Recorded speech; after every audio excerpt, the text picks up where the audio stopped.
Bine te-am găsit la citirea de dragoste pentru luna mai. Dacă ai soarele, luna sau ascendentul în zodia leu, această citire este pentru tine. Vreau să-ți mulțumesc sincer pentru că citirea generală pentru zodia ta a fost una dintre cele mai vizionate pe canal, ceea ce mi-arată că energia leului este vie, prezentă și dornică să se conecteze la mesajele universului. Tocmai de aceea meriți pe deplin să primești printre primii această citire specială dedicată iubirii. Înainte să începem, îți propun un moment doar pentru tine. Lasă grijile deoparte, respiră adânc și intră într-o stare de liniște interioară. E important să fii prezent sau prezentă pentru că ceea ce urmează poate fi o ghidare importantă pentru drumul tău emoțional. Începem cu tine care ești singur sau singură sau te afli într-o perioadă de vindecare după o conexiune trecută. Vom extrage 3 cărți de tarot care ne vor arăta care este energia ta actuală în iubire, îndrăgostiții, ce blocaj sau ce lecție ai de integrat în această perioadă. Avem soarele. Și mai ne arată a 3-a carte ce fel de conexiune poate apărea în viața ta în luna mai. Acum cerem din partea ghizilor spirituali și un mesaj din setul Oracol, iubire adevărată. Acest mesaj îl vom interpreta la final pentru că de multe ori el leagă întregul mesaj transmis de tarot și îți oferă o concluzie profundă pentru sufletul tău. Hai să vedem ce carte avem. Foarte, foarte drăguț. Exact cartea pe care scrie iubire. N-a mai ieșit această carte la nicio zodie până acum. Dacă simți că această citire te reprezintă, urmărește până la capăt, pentru că uneori înțelegerea vine exact la ultima carte. Observăm că avem aici 3 arcane majore, îndrăgostiții, soarele și eremitul. E clar că luna mai nu e una oarecare pentru tine. Este o perioadă de alegeri clare, de conștientizări profunde și de reconectare cu adevărul inimii tale. Cartea Oracol pe care ai primit-o, iubire, vine ca un ecou al acestui mesaj. Aici nu e vorba doar despre întâlnirea cu o persoană, ci despre felul în care alegi să trăiești iubirea cu sinceritate și maturitate. Hai să începem cu prima poziție și să vedem care este energia ta actuală în iubire. Aici avem îndrăgostiții, iar asta spune multe. Chiar dacă ești singur sau singură în acest moment, în interiorul tău există deja o chemare profundă către o conexiune reală. Nu mai ești dispus sau dispusă să intri în povești de compromis sau în relații din obligație, din plictiseală sau frică de singurătate. Tu vrei ceva ce merge dincolo de atracție. Vrei acel da spus cu tot sufletul. Această carte mai arată și o etapă de alegere conștientă. Poate încă mai oscilezi între trecut și viitor. Poate încă simți o legătură cu cineva care nu mai este în viața ta, dar nu ți-ai luat complet energia din acea poveste. Sau poate că inima ta e între 2 direcții. Una sigură, dar seacă și una riscantă, dar vie. Energia îndrăgostiților nu este doar despre iubire romantică, ci despre alinierea ta interioară. Ce vrei tu cu adevărat, ce înseamnă iubirea pentru tine acum după tot ce ai trăit. Această lună îți oferă șansa de a alege dintr-un sentiment de claritate, nu de confuzie. Dar ca orice alegere reală vine cu responsabilitate. Nu te mai poți minți. și cu siguranță nici nu mai vrei. Următoarea carte, Soarele, este în poziția de blocaj sau de lecție. La prima vedere, Soarele pare o carte doar pozitivă. E lumină, e claritate, e căldură. Dar când apare într-o poziție de blocaj sau de lecție, ne pune o întrebare importantă, și anume, te lași cu adevărat văzut sau văzută? Poate că ai o inimă caldă, ai dorința sinceră de a iubi și de a fi iubit sau iubită, dar undeva pe parcurs ai învățat să te protejezi prea mult. Ai învățat să zâmbești când de fapt te doare, să arăți doar ce e frumos și acceptabil, de teamă că dacă cineva ar vedea tot ce e în tine, poate că n-ar rămâne. Soarele aici te provoacă la autenticitate totală. Lecția e să nu-ți mai ascunzi esența pentru a fi pe placul cuiva. Să nu mai diminuezi ce simți sau cine ești doar ca să fii acceptat sau acceptată. Uneori blocajul nu este lipsa iubirii în viața ta. Este faptul că nu-i permiți să ajungă la tine, pentru că pui între tine și lume o mască ce spune sunt bine. Această lună te provoacă să dai jos orice zid, orice mască și să spui asta sunt eu sau ăsta sunt eu, cu toate luminițele și umbrele mele. Cine mă iubește cu adevărat o va face 100%. Și știi ce înseamnă asta? Că tu nu mai ești dispus sau dispusă să te mulțumești cu mai puțin. Nu mai cauți pe cineva care se străduiește sau care vine cu iubire necondiționată. Ai ajuns într-un punct în care vrei un om prezent cu totul, emoțional, mental și spiritual. Iar dacă nu poate fi acolo 100%, atunci mai bine deloc. Pentru că tu nu mai vrei o iubire care te lasă cu goluri. Asta e de fapt lecția lunii. Să nu mai ascunzi cât de mult poți iubi, cât de profund poți simți, doar ca să fii acceptat sau acceptată. Lecția este să fii tu complet. Cine poate să te iubească așa, te va iubi cu adevărat. Și acum, uite ce interesant. În poziția în care vedem ce fel de conexiune poate apărea pentru tine, avem eremitul. Asta îți spune că ceea ce urmează nu e o iubire superficială, nu e o aventură de o noapte, ci din contră e o conexiune profundă, matură și cu multă încărcătură spirituală. Eremitul vine cu o energie de introspecție, de înțelepciune și răbdare. Persoana care se poate apropia de tine în această perioadă nu e cineva zgomotos, e cineva care a trecut și el sau ea prin propriile bătălii.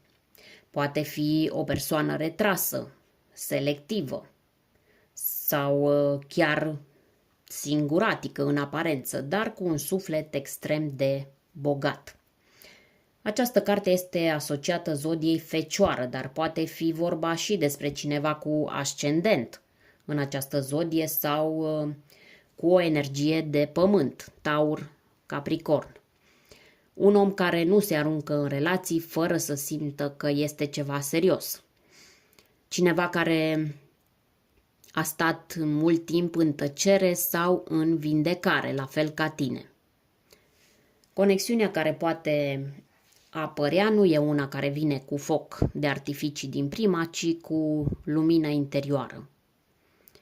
E acel gen de legătură care se construiește în timp, se construiește pe încredere, pe deschidere sinceră, exact ca o lanternă în întuneric care luminează pas cu pas, nu luminează totul dintr-o dată.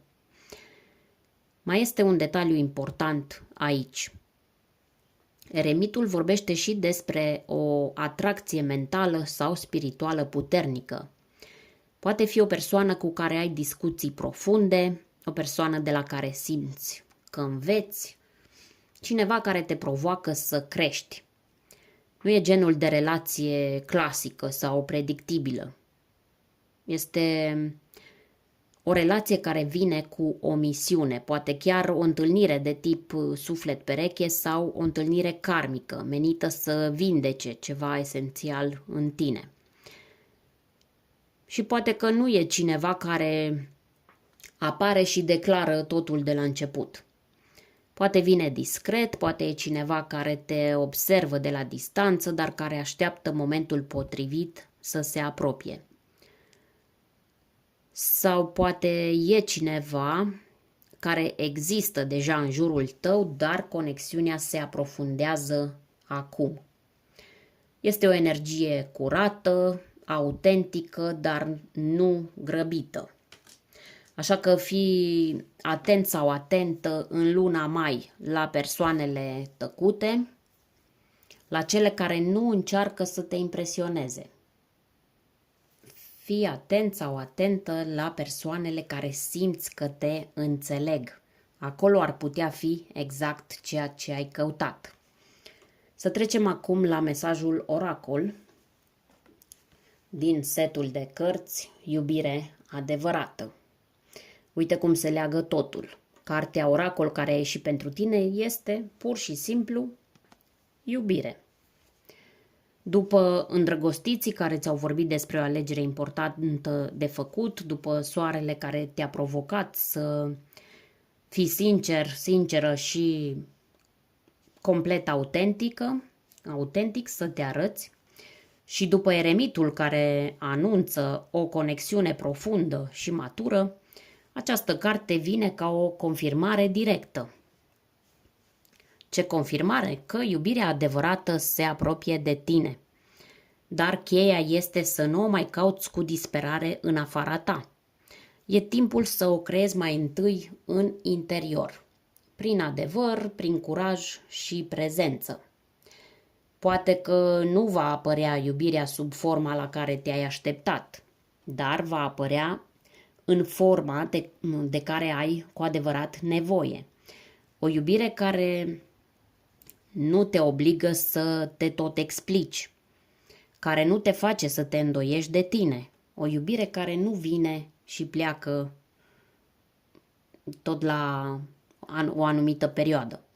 Această carte îți spune că nu ești departe, ești la un pas, dar acel pas este să alegi tu întâi iubirea, nu să alegi teama, nu compromisurile, nu jumătățile. De acolo începe totul, de la a alege întâi iubirea pentru tine. Dacă simți că mesajul ți se potrivește, lasă-mi un comentariu cu aleg iubirea 100% și pune astfel o intenție clară pentru ce urmează în viața ta. Iar dacă ești într-o relație, rămâi aproape pentru că urmează citirea dedicată celor care sunt deja într-un parteneriat. Sper că ți-a fost de folos această citire, această iubire, da? Poate că această bâlbâială are totuși un motiv, pentru că până la urmă asta e și intenția aici, să te aducă mai aproape de acea iubire pe care o meriți cu adevărat. Așa că dacă ai simțit că mesajele te-au atins, dă un like și dă voie acestei energii să se manifeste în viața ta prin acel comentariu pe care ți l-am sugerat. Îți mulțumesc că ai fost alături de mine și ne revedem curând. Dacă ești într-o relație de cuplu, hai să vedem ce aduce luna mai pentru voi. Ca și la cei singuri vom avea tot 3 cărți de tarot. Prima ne spune ce se schimbă sau se amplifică în dinamica relației. Avem aici 5 de monede. A doua carte ne spune ce provocări sau dezechilibre pot apărea între voi. Haideți să împărțim pachetul. Avem 6 de bâte, cartea care a vrut să rămână pe masă. Și în continuare, ultima carte, vedem, ne spune în ce direcție merge această legătură în viitorul apropiat.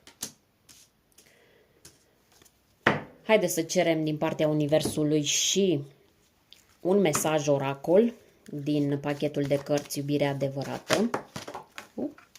Un mesaj pe care îl vom interpreta la final. Deci nu vine să cred, exact aceeași carte ca și la cei singuri. Interesante energii. O carte superbă. Această carte o vom interpreta la final pentru o încheiere profundă și relevantă pentru sufletul tău. Haideți să începem cu prima carte, 5 de monede. O carte care în această poziție ne arată că în luna mai, în relația ta poate ieși la suprafață un sentiment de lipsă emoțională, de insecuritate sau de distanțare. Nu înseamnă neapărat că dragostea nu mai există între voi, dar ceva în dinamică se simte rece, neîmpărtășit sau dezechilibrat. Aceasta este o carte a nevoilor neîmplinite. Poate fi vorba despre un dezechilibru între cât oferi și cât primești sau despre un sentiment că ești lăsat sau lăsată pe din afară, că partenerul sau partenera nu te vede sau nu te înțelege pe deplin. E posibil ca unul dintre voi să treacă printr-o perioadă mai grea, poate financiar, poate emoțional sau chiar fizic, și să nu reușească să comunice corect aceste nevoi.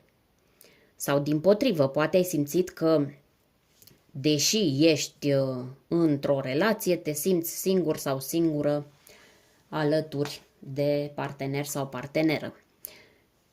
Iar luna mai aduce exact această durere la suprafață pentru a putea fi conștientizată și vindecată. Ce se poate amplifica în această lună? Sentimentul că partenerul sau partenera nu te susține suficient sau poate invers, că tu nu mai ai energia de a susține pe cineva care nu te întâlnește la mijlocul drumului. Și totuși acest 5 de monede nu este o carte a despărțirii, ci a căutării de sprijin. Dacă voi doi reușiți să vă uitați în aceeași direcție și să vorbiți sincer despre ceea ce lipsește, relația poate trece printr-o transformare profundă. Dacă nu, ghici ce? Distanța riscă să se accentueze.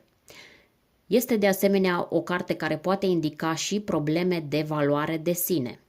Poate simți că nu ești suficient sau suficientă, că nu meriți mai mult sau că trebuie să suferi în tăcere. Luna mai vine să-ți spună că nu e deloc așa, că meriți să fii iubit sau iubită, susținut, susținută și înțeles sau înțeleasă. Pe bune, nu pe jumătate așa. În astrologie această carte are o energie asociată semnelor de pământ, mai ales Taur, dar în acest context ea vorbește, această carte mă refer, vorbește mai mult despre nevoia de siguranță și de stabilitate decât despre o zodie anume. Dar le menționăm pe cât posibil pentru cei interesați. 6 de bâte, în continuare, ca provocare, ne arată o tensiune legată de cine e în față în această relație. Adică unul dintre voi sau chiar amândoi,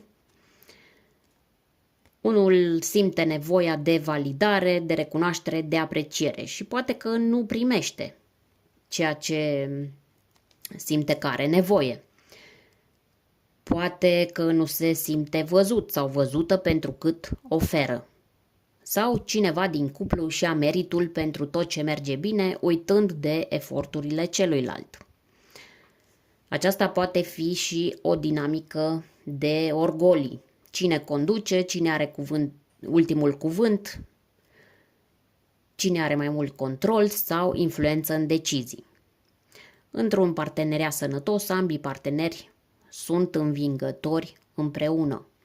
Dar în luna mai, unul dintre voi s-ar putea simți pe plan secund și de aici poate apărea frustrarea, poate apărea competiția sau chiar comparațiile toxice. Eu fac mai mult, eu ofer mai mult, eu trag relația după mine. Mai este aici și o dimensiune socială. Poate că unul dintre voi are succes profesional sau e foarte apreciat sau apreciată de ceilalți. Dar acasă relația suferă pentru că acel succes nu mai lasă loc pentru intimitate reală.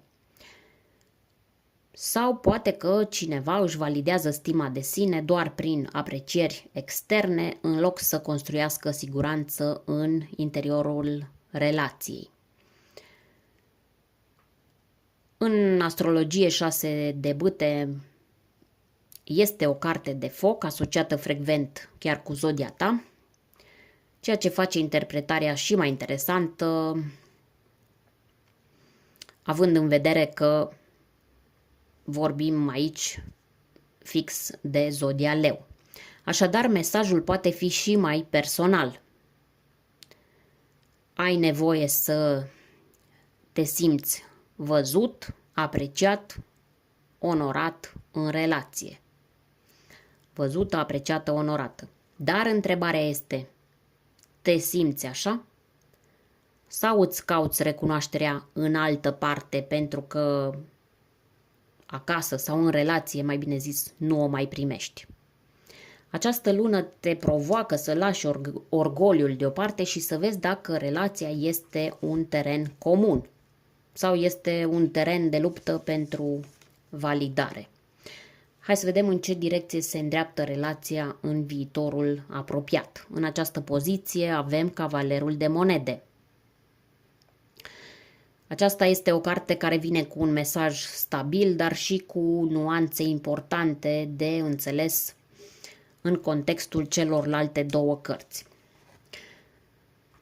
Cavalerul de Monede indică o direcție de stabilitate, de construcție lentă și responsabilitate. După cele două cărți anterioare, 5 de monede cu răceală emoțională sau sentiment de lipsă și 6 de bâte, nevoia de validare și dezechilibru de putere, această carte vine ca o ancoră care sugerează că relația voastră nu e pierdută, dar are nevoie de muncă reală, muncă matură și constantă. Cavalerul de Monede nu vine cu declarații spectaculoase sau gesturi dramatice, dar vine cu intenția de a rămâne.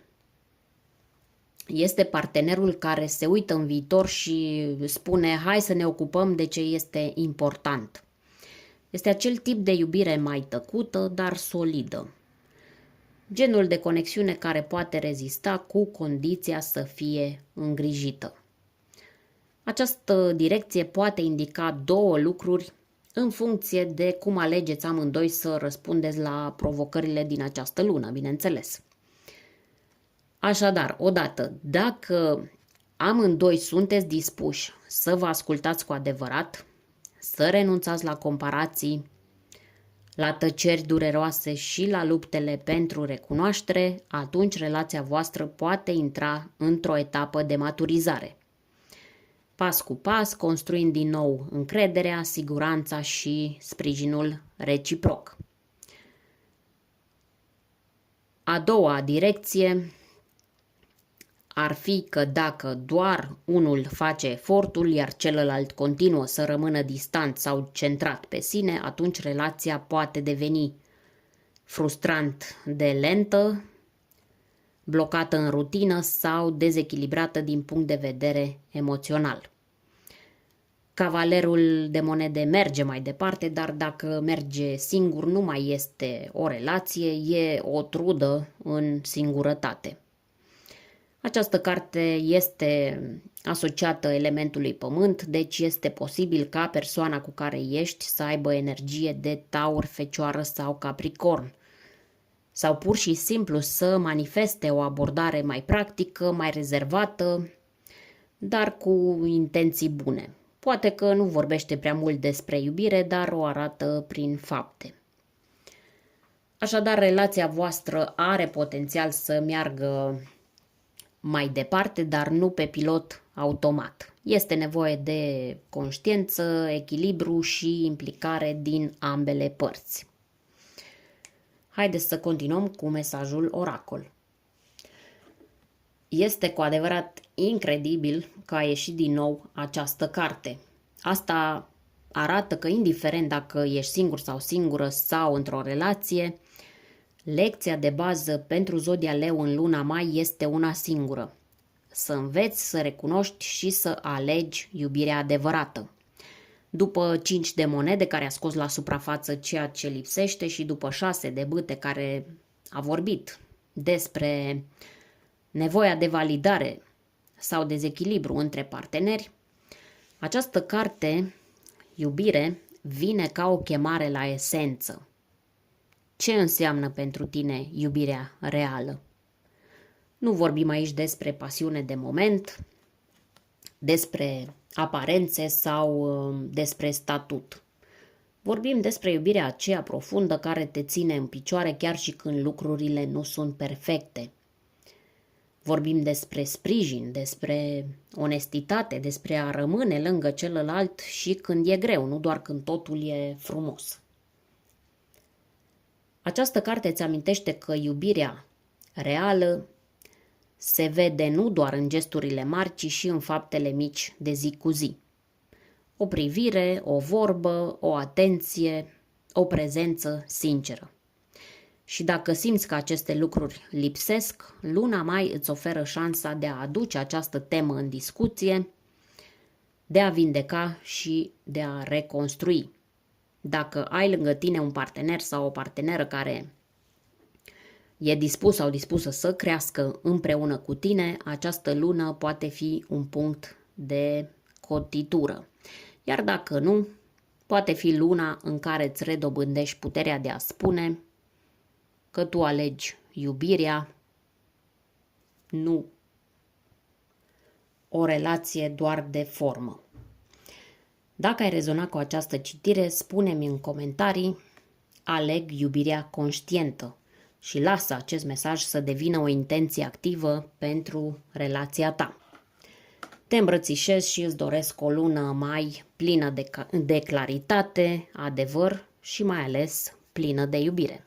Pe curând!